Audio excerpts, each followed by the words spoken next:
Versus England पहला ODI match और India की भाई वही एक्सपेक्टेड कि इंडिया ने बदला लेना है, they are the revenge taker और उन्होंने रिवेंज लिया है। मतलब रोहित और विराट की सिर्फ जोड़ी मौजूद थी लेकिन जितवाया फिर यंगस्टर्स ने। अक्षर की बात करें 4 विकेट 7 बई 57 run, man of the match.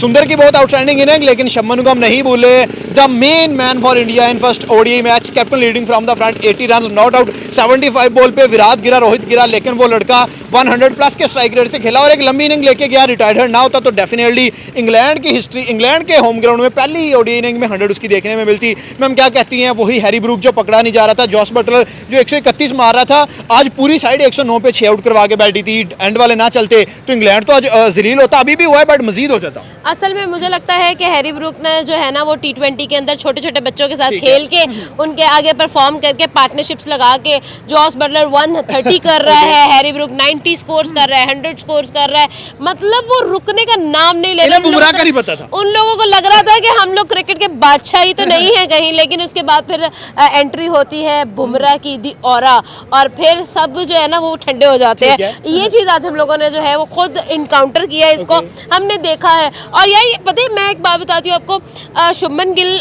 वो प्लेयर है जिसको इंग्लैंड जो है ना अच्छा खासा, जिसको इंग्लैंड को जिसने डस्ट लिया हुआ है। टेस्ट मैच हुआ था, एक दफा का जिक्र है, एक ही सीरीज के अंदर दो डबल सेंचुरीज हमें देखने को मिली, 700 प्लस रन थे। एग्जैक्टली, और उसने सारे रिकॉर्ड्स ही ब्रेक कर दिए और कोई ये ना कह सका कि भाई ये लोग छोटी टीम्स के आगे परफॉर्म करते हैं या फिर ये होम ग्राउंड में परफॉर्म करते हैं। हर चीज का तोड़ जो है वो शुभमन गिल ने निकाला था और मेरे ख्याल में हर प्लेयर का ना एक फेवरेट टीम होती है जिसके खिलाफ परफॉर्म करना उसको सबसे ज्यादा फेवरेट होता है, और शुभमन गिल के लिए मेरे ख्याल में इंग्लैंड वही टीम है जहां पर वो 200 स्कोर कर सकता है। लेकिन इस लड़के पे बात थी कि ये सिर्फ अहमदाबाद के ग्राउंड में चलता है, इंडिया का प्रिंस है, वर्ल्ड का प्रिंस नहीं है, बट वो उस चीज को निगलेक्ट करके पीछे करके साबित कर रहा है। यार मुझे नहीं लगता कि ऐसा है, जो प्लेयर है उसने उसी बैट से खेलना, उसी बॉल से खेलना। हाँ आई नो कि ग्राउंड का बहुत फर्क पड़ता है, लेकिन अगेन उस प्लेयर का भी बहुत फर्क पड़ता है। भाई जोफ्रा आर्चर जहाँ पर पहले ओवर्स में T20 के अंदर विकेट उड़ा रहे हैं, हंस रहे हैं और इंडिया के ऊपर हंस रहा है, उन्होंने आकर चारों के चारों मैचेस का एक मैच में बदला लिया है। आज भी वो विराट को आउट करके बड़ा हंसे थे कि शायद मैच इन हो गया, बट उन्हें नहीं पता था मैच इन नहीं हो गया। आज विराट कोहली खेलने के मूड में ही नहीं आया था, उसने कहा कि ठीक है मुझे कहते हैं चेस मास्टर, लेकिन इसका मतलब ये तो नहीं है ना कि मतलब मैं चेस कर लूं, मैं मतलब इतने छोटे छोटे टारगेट सब मैं 350 की गेम, तो अब आप कोई ऐसी गेम दो जो गेम फंसी हुई हो तो फिर हम लोग उसको निकालने तो हमारा नाम भी हो। अब ये जब छोटा, वो कहते हैं ना छोटे मियाँ तो छोटे मियाँ, बड़े मियाँ नहीं, बड़े मियाँ तो बड़े मियाँ, छोटे मियाँ सुभान अल्लाह, वो वाली सिचुएशन हमें नजर आई है। बिकॉज जहाँ पर प्रिंस ये काम कर सकता है वहाँ किंग को एक्टिव होने की क्या जरूरत है। हाँ, तो आज हमें ये सिचुएशन नजर आई है। आज हमें नजर आया कि प्रिंस ऑफ अहमदाबाद की ताजपोशी इंग्लैंड में भी हो गई है। हम बात करेंगे थोड़ी सी जसप्रीत बुमराह पे। 968 डेज के बाद, ऑलमोस्ट 3 इयर्स के बाद वो वापसी कर रहा है, पहली बॉल पे इन फॉर्म ब्रूक को आउट कर रहा है, तो मतलब कि बुमराह का जो आज के मैच में रियल टेरर था वो बॉलिंग में बुमराह के देखने में मिला। हाँ, मैं ये 100 देखो इनिशियल ब्रेक थ्रू हमें बुमराह ने दिया है, ये बात हम सबको माननी पड़ेगी कि अगर बुमराह उस तरह का स्पेल ना करता जिस तरह से उसने किया है, अपने 9 ओवर्स के अंदर उस बंदे ने स्कोर बचाया है। एग्जैक्टली, और अगर 30 रन की हम लोग बात करें, अगर जिस तरह के मोमेंटम के साथ बाकी सब चल रहे थे ये भी होता तो हमें 300 स्कोर नजर आता और कहीं ना कहीं प्रेशर बिल्ड हो जा रहा था। लेकिन आज बुमराह ने अपनी बॉल के साथ प्रेशर बिल्ड ही नहीं होने दिया, उन पर प्रेशर हमें नजर आया है। आप ये देखें, पायनियर ऑफ क्रिकेट के ऊपर एक बंदे का प्रेशर हमें नजर आया विद द बॉल, और वो अपने घर में खेल रहे थे। बुमराह जहां जाता है वहां छा जाता है, तो मुझे लगता है कि बूम बूम बुमराह था आज। और जिस हम ये नहीं कहेंगे कि यार एक विकेट लिया उसने कौन सा कंट्रीब्यूट किया है, आप ये तो देखो कि उसने किस तरह से स्कोर्स को रोका है। अगर ओडीआई में उनके पास 50 ओवर्स थे, वो लोग अच्छा खासा स्कोर बना सकते थे अपने। आप मानो या ना मानो, बाकी टीम्स इंडिया के लिए, चाहे इंग्लैंड बड़ी टीम नहीं है, बाकी टीम्स के लिए इंग्लैंड एक बहुत बड़ी टीम है, एक बहुत बड़ा राइवल है। तो हम लोगों को ये चीज़ लाजमी देखनी चाहिए कि इंडिया की जो ओडीआई की साइड है अनबीटेबल साइड है, जहाँ पर ऑस्ट्रेलिया उनके सामने नहीं टिकती, जहाँ पर न्यूजीलैंड को वो हरा देते हैं, तो इंग्लैंड एक टाइम पे थी बड़ी टीम, अब नहीं रही। चलिए लास्टली ये बात करते हैं, 3-0 या 2-1 या अब भी इंग्लैंड कम बैक करके 2-1 जीतेगा या फाइनल रिजल्ट? यार मैं आपको सही बताऊँ ना, 100% मुझे मेरी जो गट फीलिंग कह रही है वो यही कह रही है कि 3-0 होगा, क्योंकि इंडिया को कोई छेड़ दे और हाँ। उसके बाद वो बदला ना ले। ठीक है, शेर के मुंह में हाथ डाला है इन्होंने। Exactly, this is not gonna happen. हलक में से मैच निकालना जानते हैं, वो हथेली पे रखा मैच उठाना जानते हैं, हथेली पे सरसों जमाना जानते हैं। They can do That's it for today, भाई। या दे कैन डू एनीथिंग, और उन्होंने आज ये साबित किया है। शुभमन गिल रिटायर हट हुए। अच्छा, मैं डाउट करी थी उसके कैप्टेंसी डिसीजन को व्हेन वाशिंगटन सुंदर वाज इन द ग्राउंड ना, तो मैंने कहा यार यहाँ पर नहीं। स्पेशली जब अक्षर आया पीछे दुबे था। हम लोग कह रहे हैं यार ये टुक टुक लगा देंगे, ये मैच गया हाथ से गया, मैच निकला।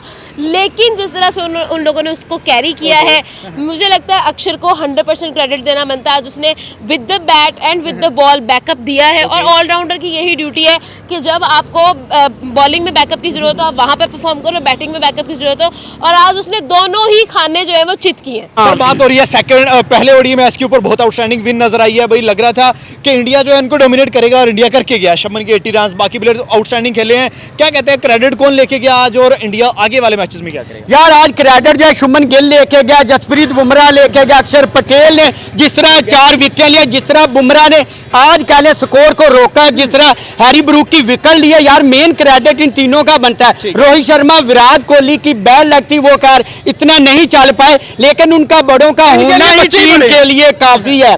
और आज मेन चीज थी, टीम इंडिया जो है वो एक बदला लेने आई थी T20 का, और उन्होंने लिया है भाई, उन्होंने ग्राउंड के अंदर लिया। आज देखें कि इंग्लैंड आज वो टारगेट तो T20 के अंदर दे रहे थे, ओडीआई के अंदर क्या हुआ, ओडीआई के अंदर आप टारगेट देना चाह रहे हो तो ओडीआई का जो टारगेट होता है वो 300 प्लस होता है, 300-400 के करीब होता है। क्या वो टारगेट दें ताकि अगली टीम को पता हो कि हमने चेज क्या करना है। अब 250-80 दे रहे हो, क्या टारगेट दे रहे हो? टीम इंडिया तो खा पी जाएगी यार। ये टीम इंडिया के अंदर अगर विराट कोहली या रोहित शर्मा ही चल जाते तो बाकी तो किसी को वारी भी नहीं आनी थी, बाकी किसी ने क्या आना था। मेरी बात तो जिस तरह आज खेले हैं टीम इंडिया शुरू से ही वो सोच के आई थी कि हमने T20 का बदला लेना है। पिच चाहे इंग्लैंड की हो, चाहे कोई भी हो, चाहे कुछ भी हो, शुभमन गिल को हमेशा हमने हर दूसरे तीसरे लंगड़े लूले से सुनते हुए आए हैं कि शुभमन गिल इंडिया में परफॉर्म करता है, वहां पे पिचेस फटता है, वहां पे ये है। शुभमन गिल आज इंग्लैंड के अंदर किस तरह का नोक खेल के जाए, जिस तरह का जोफ्रा आर्चर को उसने मारे हैं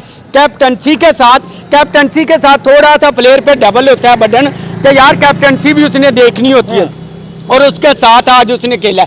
आज अगर वो इंजर्ड ना होता तो सेंचुरी उसकी पक्की थी, और यकीन कर ले मैं 100% सोच चुका था कि यार ये सेंचुरी शुभमन गिल की पक्की है, लेकिन वो इंजर्ड हो गया, बैड लक थी, फिर भी उन्होंने टेंशन ली। आज पूरी टीम के किसी एक प्लेयर के भी आपको नजर नहीं आ रहा होगा कि उन्होंने 1% भी प्रेशर लिया है कि यार जोफ्रा आर्चर है, इंग्लैंड में खेल रहे हैं, पिच स्टफ है, ये है वो है, ऐसा कुछ भी नहीं। जो आया उन्होंने सुकून से चिल करके खेला है। जरा बात करते हैं, विराट कोहली का बल्ला चुप था, विराट कोहली का बल्ला सिर्फ 6 पे रुका, रोहित का 11 पे रुका। सेकंड मैच में ये बल्ला दोबारा बोल रहा है यार अगले को छोड़ दो, अब तीसरे पे कर लो। आए ये टीम इंडिया, मेरी बात सुन ले, मैंने आपको एक ही बात कर दी है कि इंडिया एक बदला लेने आया हुआ था। दूसरे महीने भी उसने जीतना, तीसरे पे भी उन्होंने जीतना। ये सोच, ये सवाल कर जो करने वाला है कि कितने मार्जिन से जीतेगी, कौन सेंचुरी करेगी। इंडिया जो है वो कह लें कि 1 साइडेड मैच जीतेगी। इस दफा भी उन्होंने कह लें कि उनकी बैड लक थी, क्योंकि उनके मेन प्लेयर तो चल ही नहीं पाए। ठीक है, शुभमन गिल ही चला, बाकी तो इतना को खास नहीं ना चला। अक्षर पटेल था, बुमराह ने जिस तरह क्या। आज मुझे बताया हैरी ब्रूक कहाँ पे था, आज सोया हुआ था। आज उतनी स्पीड में गया कि क्वेटा पे चाय के मैंने कही है वो पी के जानी है मैंने। आज हैरी ब्रूक क्यों नहीं 100 बनाया, आज क्यों नहीं 95 सामने था जी। हैरी ब्रूक की फॉर्म आ चुकी है, फॉर्म कहाँ पे आ चुकी है। जब सामने गंदे बॉलर होंगे तो फॉर्म तो मेरी भी आ जाएगी। जब सामने बुमराह होगा, अक्षर पटेल होगा, तो फॉर्म तब लेके आए भाई जब बड़े प्लेयर खेलें तब। अब ये देखें कि जो इंग्लैंड का स्कोर था T20 के अंदर, इंडिया का वो नहीं था। इंडिया का टोटल बच्चे थे यार, टोटल साइड थी। हाँ, अब वही रोहित शर्मा, विराट कोहली अगर होते, जहाँ सूर्य कुमार यादव होता, जहाँ पटेल दूसरा होता, बुमराह होता, तो तब ये जीत के बताते, तो मानते भी इंग्लैंड में दम है। सर बुमराह ऑलमोस्ट 1 साल के बाद ओडीआई क्रिकेट में वापस आया है, क्या कहते हैं जो अगले मैचेस हैं? बुमराह का फाइफर देखने में मिल रहा है, man of the match Bumrah लेके जा रहे हैं। यार बुमराह का मेन टारगेट ये नहीं होता कि मैंने फेफर करना है, मैंने विकेट लेनी है। बुमराह का होता है कि मैं टॉप ऑर्डर जाए उससे विकेट लेनी है और बाकी इसको रोकना है। ठीक है, और बुमराह ने आज वैसा ही किया। आज बुमराह ने स्कोर रोका। अब ये देखे कि बुमराह का स्कोर इन्होंने कितना मारा है। ठीक है, अगर मेन बड़ी विकेट बुमराह ने ली है, उसके अलावा अक्षर पटेल ने विकेटें ज्यादा ली हैं, लेकिन जो स्कोर को मेन रोका है ना वो बुमराह ने ही रोका है। बुमराह की यार टारगेट आया है उनमें। हाँ, बुमराह की बॉल या जिस तरह की वो बॉलिंग कर रहा है या जो एक्शन है वो हर बैट्समैन नहीं समझ सकता, तो बुमराह ने आज अच्छा इस पे दिखाया।